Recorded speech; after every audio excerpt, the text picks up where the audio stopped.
We look up at the sky and we call it space. But what if that's the only part we are allowed to see?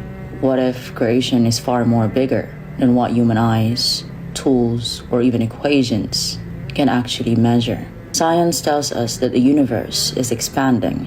Billions of galaxies, each with billions of stars. And still physicists say that almost 95% of the universe is unseen. That's dark matter and dark energy. That's invisible and undetectable, yet powerful enough to shape everything. So the real question is not, is there more creation? The question should be, why wouldn't there be?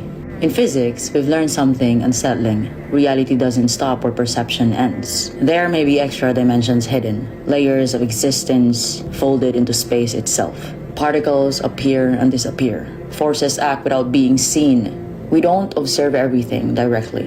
We only observe effects. And science is honest enough to say that we don't know what occupies most of existence. The Quran never claims that humans are the only creation. It says Lord of the worlds. It tells us about angels created from light, jinn created from smokeless fire, beings with intelligence, purpose, and even responsibility living among us. Yet mostly outside our perception, different forms, different laws, but the same creator. The Quran doesn't frame this as fantasy, but as reality beyond human limits. And here where it gets interesting. Science doesn't reject unseen realities. It all depends on them.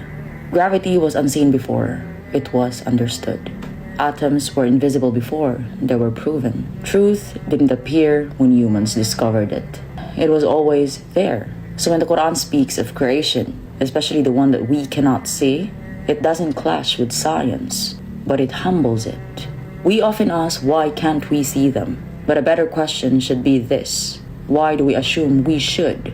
No? Fish don't see the sky. Ants don't know what city is. Limits of perception doesn't mean limit of existence. The Quran always reminds us that you have been given only a little knowledge, not as an insult, but as a grounding. So maybe the universe isn't empty. Maybe it's layered, alive, occupied in ways we don't yet understand. And maybe faith and physics are not even enemies, but two paths pointing to the same truth. That creation is vast, humans are small, and reality is far-reacher than what meets the eye. And the more we learn, the more we realize we were never alone in existence. Assalamu alaikum.